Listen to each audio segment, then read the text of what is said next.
자, 안녕하세요. 안녕하세요. 네, 공중보건 담당하고 있는 김희영입니다. 제가 학교에서 강의하고 있는 것도 아시는 분은 아실 거예요. 제가 이제 보건소 실습 지도를 좀 나가요. 그래서 이제 엊그저께 보건소 실습을 갔는데, 이제 요번에 의료법이 바뀌면서 이제 학생이든 실습하시는 분들 모두 명찰을 달아야 되는 것도 아셔야 돼. 그래서 이제 명찰을 달고 갔어요. 근데 이제 복도에서 어떤 할머니가 저 팔을 딱 잡는 거예요. 그래서 선생님 이러는 거예요. 그러니까 이 할머니는 저를 보건소 식구라고 생각을 한 것 같아요. 그래서 뭐 하나 물어봐도 되겠는지 물어봐서, 예, 그렇다고 제가 여기 식구 아닙니다 얘기할 수는 없잖아요. 그래서 뭘 물어보시려고요? 이렇게 물어봤더니, 당신은 무릎도 아프고 허리도 아프고 다 아픈데 견딜 수 없는 게 눈물이라는 거예요. 그래서 눈물이 툭하면 많이 나오는데 슬프지도 않은데, 특히 날이 추우면 눈물이 엄청 쏟아져갖고 눈 가장자리가 약간 짓물렀다라고 얘기를 하시더라고요. 그래서 병원에 가도 별 뾰족한 수가 없다. 그래서 이걸 어떻게 하면 좋겠느냐고 얘기를 하더라고요. 자, 이랬을 때 대부분 사람들은 몰라요. 뭐 어떤 분은 또 이렇게도 얘기하더라고요. 늙어서 그렇죠. 뭐 또는 저 하늘에서 부르시나 보죠. 뭐 이렇게 얘기를 하시더라고요. 그래서 제가 알고 있는 상식대로, 자, 여러분도 알고 계셔야 돼. 이제 눈이라는 건, 자, 눈이 이렇게 있어요. 양쪽에 있고, 여기가 코가 있습니다. 자, 그 다음에 우리 눈물샘은 어디 있냐면 대부분 안쪽에 있다고 생각하는데, 그게 아니라 눈물샘은 이쪽에 있어요. 이쪽에. 그러니까 여기 뼈 안에 숨어져 있단 말이에요.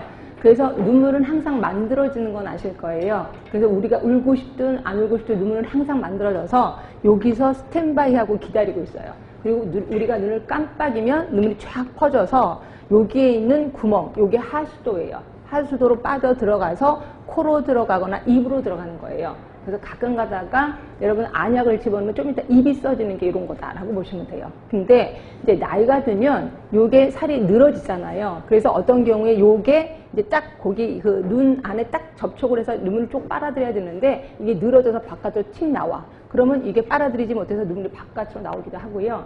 그 다음에 어떤 경우가 요게 이제 눈물 그 하수도가, 이게 우리가 막 더러운 손으로 비비거나 이러면 먼지가 쌓인단 말이에요. 그럼 평상시 좁아졌다가 바깥에 나가면 추워지면 이게 쫙 오그라들면서 눈물이 바깥으로 흐르는 거죠.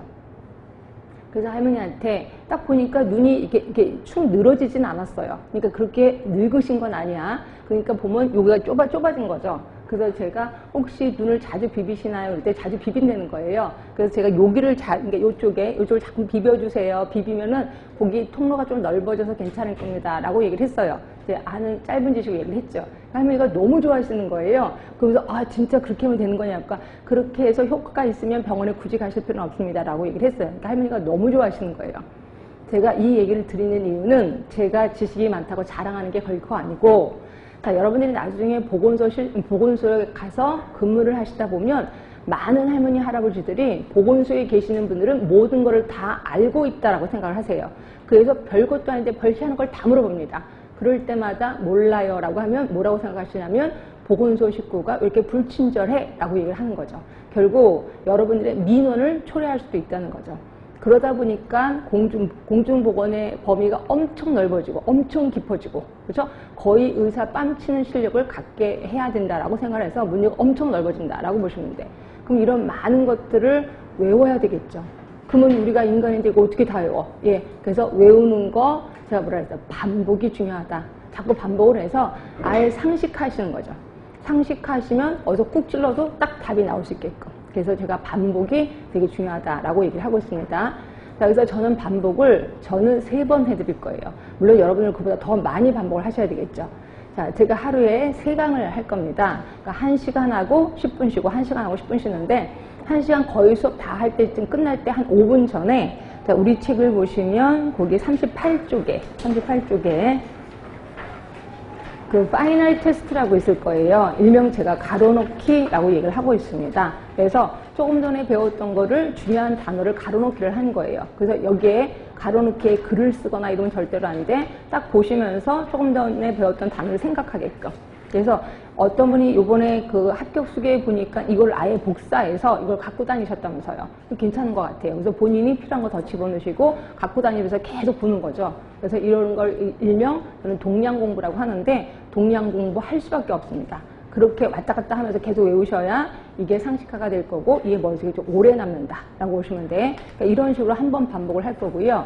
그리고 이제 여러분 가시면 이제 일주일 뒤에 다시 오실 겁니다. 그럼 결국 일주일 동안 시간이 있다는 거죠. 그러니까 오늘 배운 거를 7개로 나눠서 계속 복습을 하시는 거야.